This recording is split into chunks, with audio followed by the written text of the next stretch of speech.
The emergency lights cast an eerie red glow through the abandoned corridors of Station Echo 7, marking yet another crisis in this godforsaken corner of space. Captain Jake Morgan strode through the halls, his heavy boots echoing against the metal flooring thump, thump, thump, thump, a steady rhythm that sent shivers down the spines of the station's current occupants. "By the celestial rings, can't he walk a little quieter?" whispered Ambassador Rax, his translucent antenna quivering with each footstep. The Centaurian diplomat huddled closer to his fellow refugees, all crammed into what was once the station's main recreation area. Commander Trill, her scaled skin shifting through various shades of pale green, shot him a warning glance. "Quiet. Do you want to draw his attention?" She dropped her voice even lower. "They say humans can smell fear." Jake, perfectly aware of their whispered conversation thanks to his military-grade augmented hearing, couldn't help but grin. He pulled out a protein bar from his tactical vest, the wrapper crinkling loudly in the tense silence. Several aliens flinched at the sound.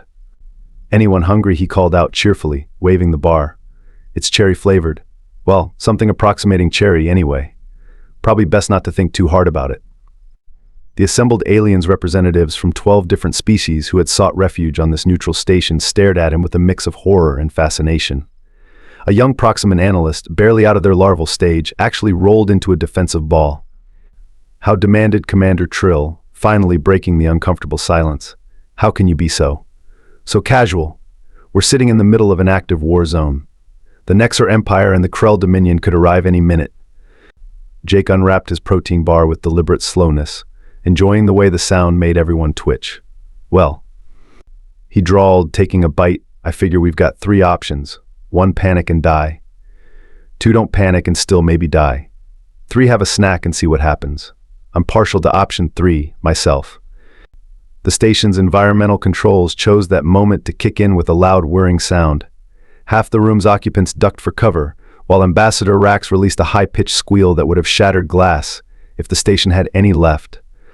"Just the air recyclers," Jake announced, brushing protein bar crumbs from his tactical vest. "Though I've got to say, you folks seem a bit jumpy. Don't get many humans out here in the frontier." "The Galactic Peace Corps sent you," Commander Trill stated flatly, her scales now cycling through anxious patterns of blue and gray. "Though why they thought sending a Deathworlder to protect us would be comforting." Jake shrugged, the motion making his impressive shoulders strain against his armor. "Probably because we're good at our jobs." Speaking of which, he glanced at his wrist display, the holographic readout casting his face in a soft blue glow. "It's about time for my patrol round. Try not to have too much fun while I'm gone." As he headed toward the corridor, whistling an ancient Earth tune called "Don't Fear the Reaper," the room's occupants collectively held their breath. Only when his footsteps had faded did anyone dare to move. "Did you see the size of his teeth?" When he smiled, Ambassador Rax whimpered. "They're so sharp." A vegan merchant, who had been silent until now, spoke up. "I heard humans use those teeth to eat actual dead things. Not just processed nutrient paste, but real formerly living matter." "That's not even the worst part," Commander Trill added grimly. "I've studied their species. They have an entire organ dedicated to producing acid. Inside their bodies, they're walking chemical weapons." The conversation died as Jake's whistling drifted back through the station's corridors. The assembled aliens huddled closer together, united in their terror of their supposedly peaceful protector. None of them noticed that the sound was actually keeping perfect time with the station's warning beacons, or that Jake's patrol route had already established a perfect defensive perimeter. After all, humans were skilled at making others underestimate them. Sometimes, Jake reflected as he continued his rounds, being feared was the best way to keep the peace. Besides, watching dignified diplomats jump at the sound of a protein bar wrapper was just too much fun to resist. The holographic display in the station's command center flickered to life, showing 2 massive fleets approaching from opposite directions. Commander Trill's scales shifted to a sickly yellow as she watched the tactical readout. "The Nexar Empire's 7th battle fleet approaching from the Galactic East," she announced, her voice trembling slightly, "and the Krell Dominion's Righteous Vengeance Squadron from the west. We're about to become the galaxy's most unfortunate sandwich filling." Jake Morgan leaned against a defunct control panel, casually tossing a small metal ball up and down. "So let me get this straight," he said, catching the ball with a sharp snap that made Ambassador Rax jump. "The Nexar are mad because the Krell colonized a planet that was technically neutral territory." "It's not that simple." Ambassador Rax's antenna twisted into complex knots, a sure sign of diplomatic distress. The planet of eternal twilight was sacred to the Nexar people for over 12 generations. The Krell merely interpreted our non-interference treaties as, more of a suggestion. Right, Jake drawled. And the Krell's response was too. Commander Trill's scales rippled with frustration. They built a resort complex, with a water park. A water park. Jake stopped tossing the ball, his eyebrows shooting up. On a sacred planet, with wave pools and something called a lazy river. Ambassador Rax added miserably. The Nexar consider water to be the essence of life itself, using it for recreation was the ultimate insult. Jake tried and failed to suppress a snort of laughter. So now we've got two massive fleets about to clash over a cosmic water park dispute, and they say humans are the weird ones. The station's proximity alerts began wailing, their pitch rising in urgency. A group of Meridian refugees, their crystalline bodies clicking nervously, scattered for cover behind various pieces of equipment. The Nexar Empire demands our immediate surrender, a communications officer announced, their tentacles writhing in anxiety. They say we're harboring Krell sympathizers. The Krell Dominion is also demanding surrender, another officer chittered. They claim we're secretly aligned with the Nexar. Jake watched as the assembled aliens descended into chaos. Ambassador Rax was attempting to hide behind a potted plant that was significantly smaller than he was. Commander Trill's scales were cycling through colors so quickly she looked like a malfunctioning disco ball. The Meridian refugees had started harmonizing in their species' traditional panic frequency. Hey, Jake called out, his voice cutting through the pandemonium. Quick question, has anyone actually tried talking to them? The room fell silent, except for the continuing wail of the proximity alerts. To them, Ambassador Rax peeked out from behind his inadequate plant cover. But they're at war. Technically, Commander Trill added, her scales settling on a thoughtful purple.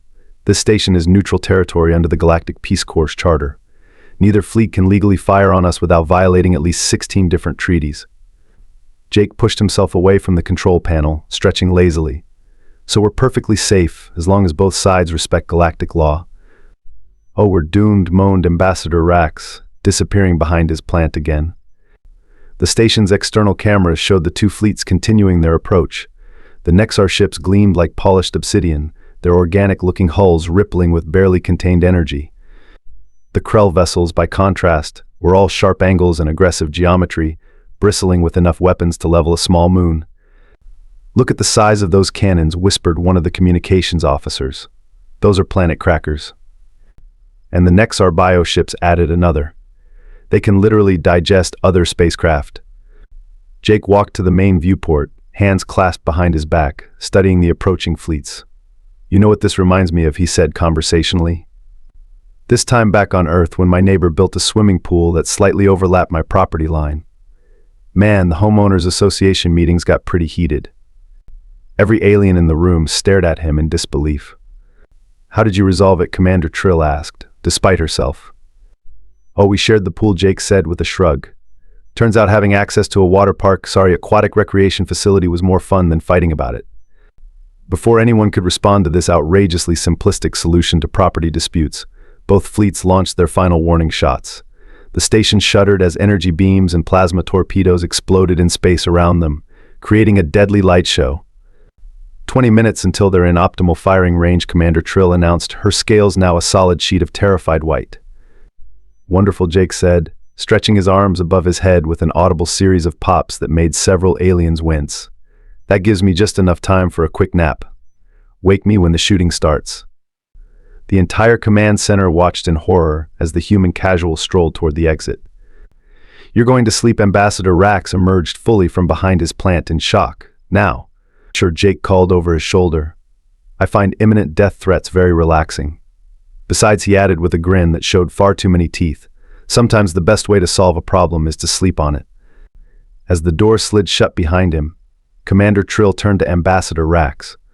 Did the Galactic Peace Corps send us a protector or a madman?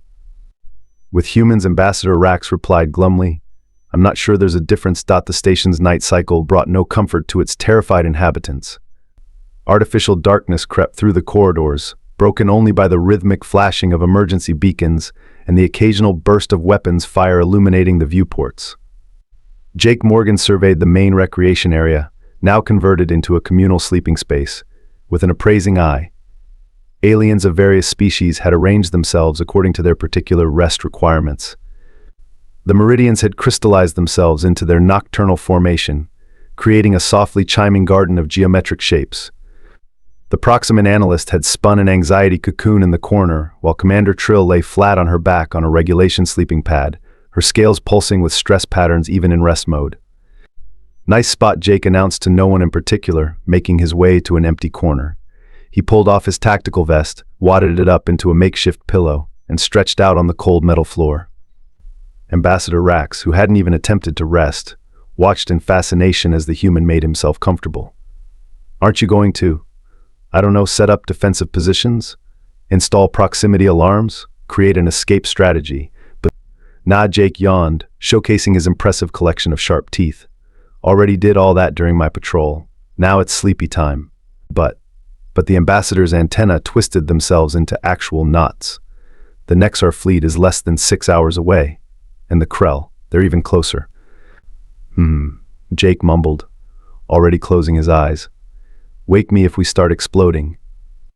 A small crowd of wakeful aliens had gathered at a safe distance, watching the human with a mixture of horror and amazement.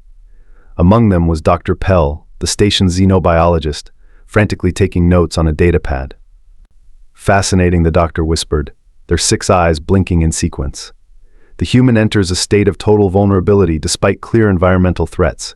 Look at how exposed his vital organs are." Is he dying?" asked a young vegan merchant, noticing how Jake's breathing had slowed. No, Dr. Pell assured them, though they didn't sound entirely certain. "Humans regularly enter this death-like state. They call it sleep. Most remarkably, they do it lying down, completely horizontal." "Horizontal," gasped several aliens in unison. The very thought of exposing oneself in such a way sent shivers through their various appendages. Commander Trill, having given up on her own rest cycle, joined the growing audience. "I've studied human military history," she said quietly. "There are accounts of their warriors sleeping through artillery bombardments, in trenches filled with toxic water, even in the middle of active battlefields." "But why?" Ambassador Rax demanded, his voice rising slightly before he caught himself. "How does this help them survive?" A particularly bright explosion lit up the viewport, bathing the room in purple light. Every alien ducked, cringed, or assumed their species' defensive posture. Jake let out a gentle snore. "Look," Dr. Pell exclaimed, gesturing excitedly with 3 of their arms, rapid eye movement. "The human is experiencing their species' dream state. In this phase, they process information and simulate scenarios, often violent ones." "You mean," Ambassador Rax squeaked, "he might be practicing killing us in his sleep?" "I heard they sometimes smile during these dreams," added the vegan merchant, showing all those teeth. As if on cue, Jake's lips twitched upward slightly. The watching crowd took several synchronous steps backward. The night cycle wore on, marked by the steady advance of both hostile fleets. While the station's other inhabitants alternated between anxiety-driven pacing and their species' various attempts at rest, Jake slept peacefully. His occasional movements a stretch, a mumbled word, a shift in position sent ripples of nervous activity through his observers. Dr. Pell continued their impromptu lecture note how vulnerable the human makes himself. No protective shell, no bioelectric field, not even a simple moisture barrier. And yet, this is when their species is said to be most dangerous. Most dangerous? Commander Trill's scales shifted to a skeptical orange, while unconscious. "Oh yes," the doctor nodded enthusiastically. "Human military doctrine specifically warns against disturbing their sleeping soldiers. Something about cranky deathworlders and extreme prejudice." The station's warning system chose that moment to update its threat assessment, causing a series of sharp beeps to echo through the room. Every alien froze, expecting the human to leap up in a violent rage. Jake rolled over, pulled his tactical vest pillow closer, and muttered something about 5 more minutes. "Incredible," breathed Dr. Pell, typing frantically. The subject maintained sleep despite clear auditory warnings. This suggests either supreme confidence or complete insanity. "With humans, isn't it usually both?" Commander Trill observed dryly. Ambassador Rax had finally worked up the courage to inch closer to the sleeping human. Perhaps this is why the Peace Corps sent him. What better negotiator than someone who can literally sleep through a crisis? or suggested the vegan merchant they sent him because anyone crazy enough to start a war with someone who sleeps through battles is too crazy to reason with. The assembled aliens pondered this while watching their peaceful yet terrifying protector. Jake had started snoring again, a sound that reminded several species uncomfortably of their ancestral predators.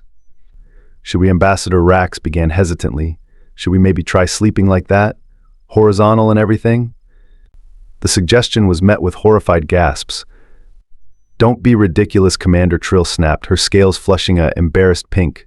"We're civilized beings, not Deathworlders." Another explosion rocked the station.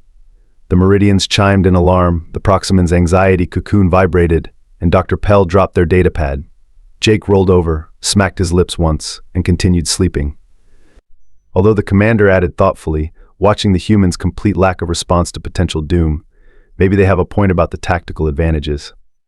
"Don't even think about it," Ambassador Rax warned. "The last thing we need is to explain to the Galactic Peace Corps how we all got killed trying to sleep like humans."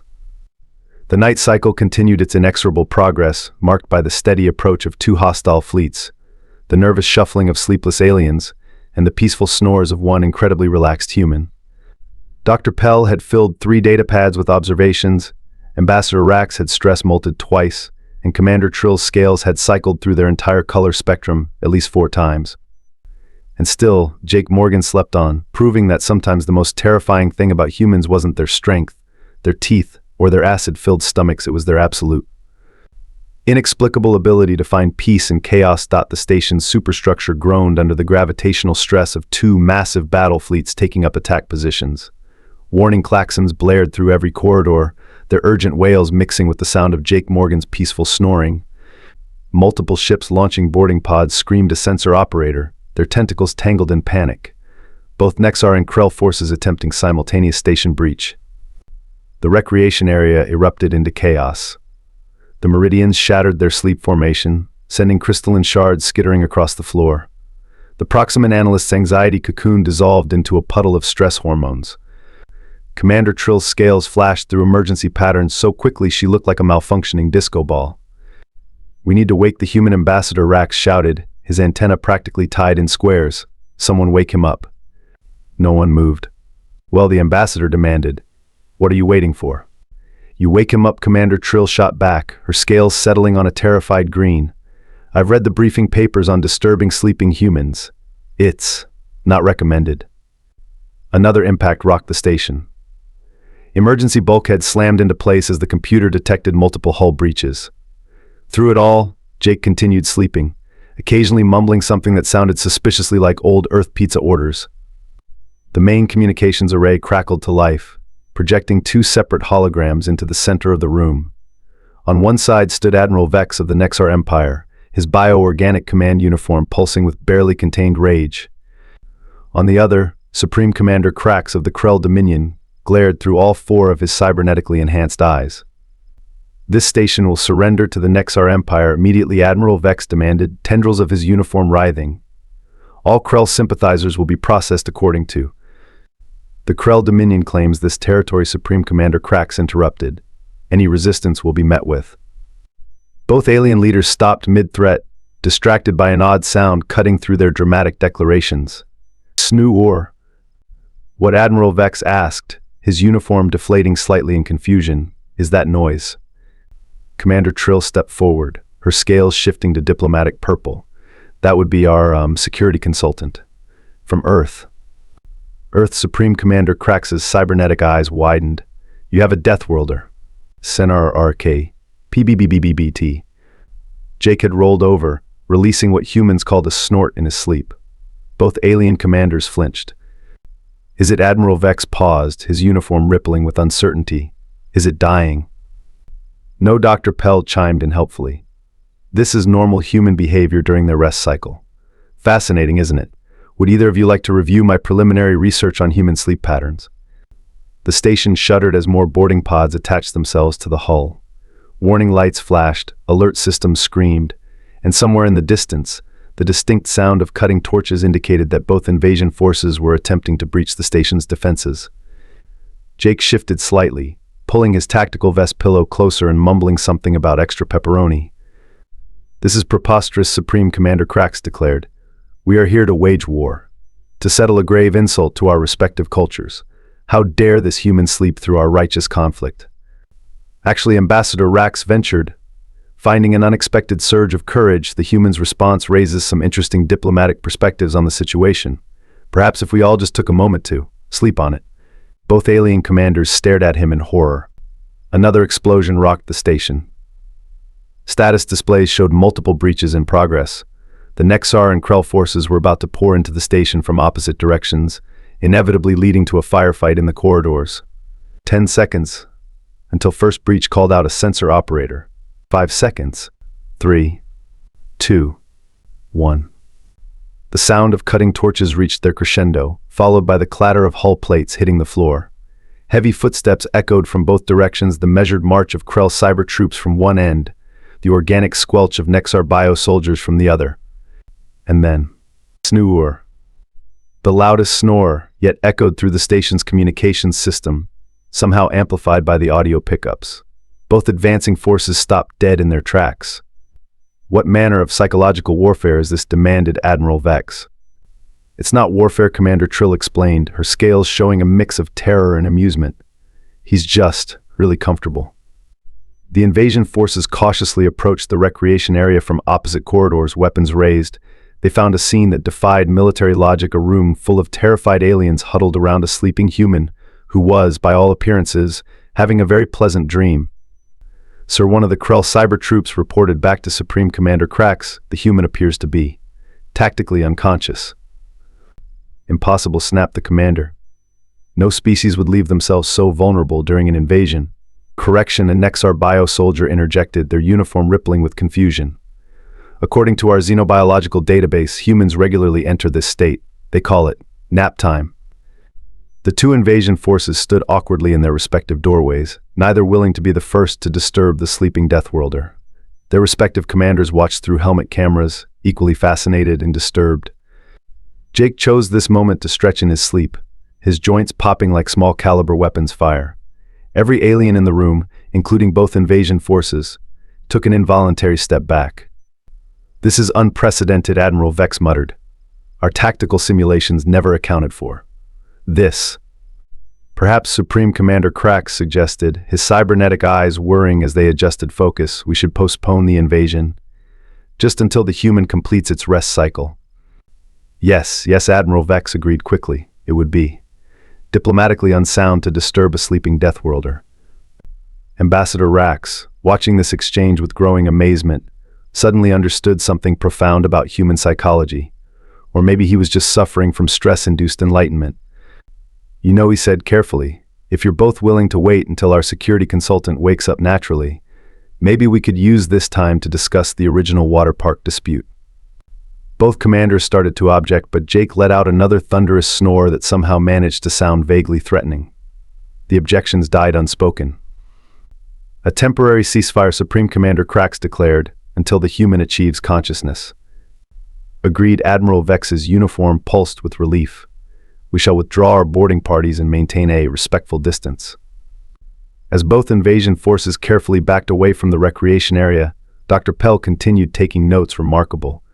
The human's unconscious state has achieved what dozens of diplomatic missions could not: a voluntary de-escalation of hostilities." Commander Trill's scales had settled into a pattern that suggested either hysterical laughter or complete mental breakdown. "Are you telling me," she whispered, "that we've avoided a war because neither side wants to risk waking up a napping human?" "It does seem that way," Ambassador Rax replied, his antennae finally beginning to unknot themselves. "Though I suggest we keep our voices down. He's snoring slightly quieter now, which Dr. Pell says indicates deeper sleep." The assembled alien station inhabitants, Nexar bio-soldiers and Krell cyber troops alike, found themselves speaking in whispers and moving with exaggerated care. No one wanted to be responsible for interrupting what had become the galaxy's most diplomatically significant nap. As the crisis settled into an awkward standoff, Ambassador Rax made a mental note to recommend a new Galactic Peace Corps strategy deploying sleeping humans to conflict zones. After all, he reasoned, it's rather difficult to start a war when everyone's too afraid to wake up the mediator. The artificial dawn cycle began, gradually brightening the station's lighting.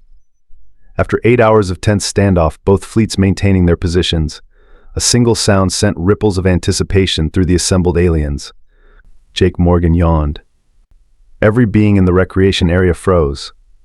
The Nexar and Krell commanders, who had spent the night alternating between diplomatic posturing and nervous observation of the sleeping human, leaned forward in their holographic displays. Jake stretched, his joints popping like muted gunfire. Best sleep I've had in ages. Something about the threat of imminent death really helps me relax. He sat up, casually surveyed the room full of exhausted aliens, 2 invasion forces frozen in their tracks, and the holographic commanders watching his every move. Oh hey, everyone's here. Great. Saves me the trouble of calling a meeting. Hey you. You knew we were here, Supreme Commander Krax's cybernetic eyes whirred in disbelief. Of course I did. Jake stood up, brushing off his uniform. Hard to miss 2 fleets worth of ships doing their best to look threatening. By the way, nice formation on the Krell side. That pincer movement was really classic. And the Nexar bio ships. Love that new organic cannon design. Really says we mean business while keeping it classy. Both commanders stared at him, completely derailed from their prepared threats. You were aware of our tactical positions. Admiral Vex's uniform rippled with confusion. While you were unconscious. Unconscious, Jake laughed, walking over to a food dispenser and punching in a code for what passed as coffee in this sector. Nah, just taking a tactical nap. It's an old human trick, lets your enemies wear themselves out while you catch some Z's. Commander Trill's scales shifted to a pattern that clearly asked what's a Z, and why would anyone want to catch it? But now that everyone's here, Jake continued, sipping his coffee with obvious pleasure, let's talk about this whole water park situation. First off, love the concept. Really bold move there, Krell. Supreme Commander Krax preened slightly before catching himself. And Nexar folks, Jake turned to Admiral Vex, totally get the whole sacred water thing. Very respectable. Humans have similar beliefs about coffee. Actually, he raised his cup in salute. This is not a matter for jest. Admiral Vex's uniform pulsed angrily. The planet of eternal twilight is a sacred trust. And we have invested millions in resort infrastructure, Supreme Commander Krax added. The lazy river alone. Right, Jake interrupted, finishing his coffee. So here's what's going to happen. By the way, has anyone mentioned that I'm sometimes known as the sleeper in certain mercenary circles? The room went dead silent. Even the station's ambient noise seemed to dim. The sleeper, Ambassador Rax's antenna went rigid. The human who negotiated the Galactic Peace Accord, while napping in the conference room. The same one who ended the Proxima Civil War by falling asleep during a firefight. Commander Trill's scales paled. They say both sides surrendered rather than risk waking you. That's the one, Jake grinned, showing just a few too many teeth. Fun times. Really caught up on my sleep that year. Now about this water park. He walked to the center of the room, positioned perfectly between the 2 holographic commanders. Here's the deal, you're both right, and you're both being ridiculous. So we're going to do this the human way. The human way, both commanders asked simultaneously. Yep, the Krell are going to donate 50% of the water park's profits to the Nexar priesthood for water purification rituals across the sector. The Nexar are going to declare the water park a sacred site of aquatic meditation and get free lifetime passes. But that's Admiral Vex began. Brilliant, Jake suggested. I know. And here's the best part, I'm really good at sleeping through construction noise. So I'll just stay here at the station, taking nice peaceful naps while both sides implement the agreement. Unless anyone has a problem with that. He stretched again, the motion somehow managing to emphasize both his impressive physical capabilities and his apparent willingness to go right back to sleep. No problem, Supreme Commander Krax declared quickly. The terms are acceptable. The Nexar Empire agrees as well. Admiral Vex's uniform had taken on a distinctly relieved hue. We shall begin withdrawing our forces immediately. Great, Jake beamed. Oh, and one more thing, I'm thinking of writing a review of this station for the Galactic Peace Corps Best Napping Spots Guide. Really peaceful once you tune out all the invasion alarms. Mind if I stick around for a few more days? The floor in that corner is surprisingly comfortable. The mere suggestion that a human might voluntarily extend their stay was enough to send both fleets into an immediate, if orderly, retreat. Within hours, the space around Station Echo 7 was clear of all military vessels. As the various refugees and diplomats began preparing to depart, Commander Trill approached Jake with a mix of awe and confusion showing in her scales. That was, she paused, searching for the right words. the most peculiar negotiation I've ever witnessed. Sometimes the best way to show you're serious is to be completely relaxed, Jake replied, already setting up his tactical vest pillow in his favorite corner. Besides, nothing scarier than a Deathworlder who can sleep soundly in a war zone. Makes people wonder what you know that they don't. Ambassador Rax, who had finally stopped stress molting, shook his head in amazement. I don't understand. Was this your plan all along? Plan, Jake yawned, stretching out on the floor. Nah. I just really needed a nap. Everything else just kind of worked out. Wake me when the next crisis hits, will you?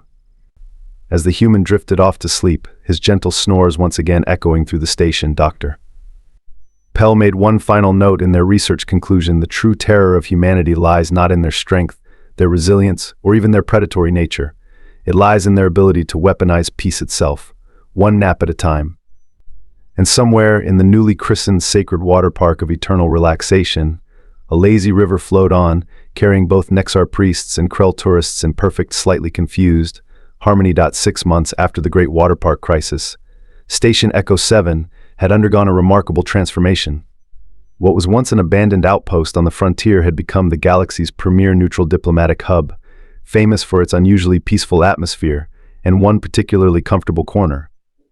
The Galactic Peace Corps had officially designated it as a conflict-free rest zone, though everyone knew the real reason for the station's tranquility: the occasional presence of a certain human mercenary who found its hard metal floors just perfect for a quick snooze. Dr. Pell's research paper, The Somnolent Deathworlder, a study of human rest patterns and their applications in interstellar peacekeeping, had become required reading at diplomatic academies across the galaxy. The paper's most cited conclusion stated, while other species evolved complex defense mechanisms, humans developed the ability to simply nap through danger, a strategy so incomprehensible it has proven more effective than any weapon. Jake Morgan's reputation had grown to nearly mythical proportions. They said he could sense approaching conflicts in his sleep, that his snores could be heard across vacuum, that he had once prevented an invasion by sleep-talking about something called pizza, so convincingly that the attacking force decided to open a restaurant instead. The station's original corner where Jake had first demonstrated his legendary napping abilities had been preserved exactly as it was, complete with a small plaque reading, "Here lies well lay the Deathworlder who slept through a war." Commander Trill, now the station's permanent administrator, had only one standing order: if you see a human sleeping, walk quietly and carry diplomatic credentials. As for Jake himself, he still dropped by occasionally, claiming the station had the best napping feng shui in the sector. Each visit sent ripples of nervous respect through the galaxy's diplomatic channels, and any brewing conflicts tended to resolve themselves surprisingly quickly. Perhaps Ambassador Rax summed it up best in his memoir, "In all my years of diplomatic service, I've learned one universal truth: there is nothing in this galaxy more terrifying than a peaceful human, especially one who snores." And somewhere in that corner of space, Jake Morgan slept on, proving that sometimes the most effective peacekeeping force in the universe is a Deathworlder who just wants a good nap.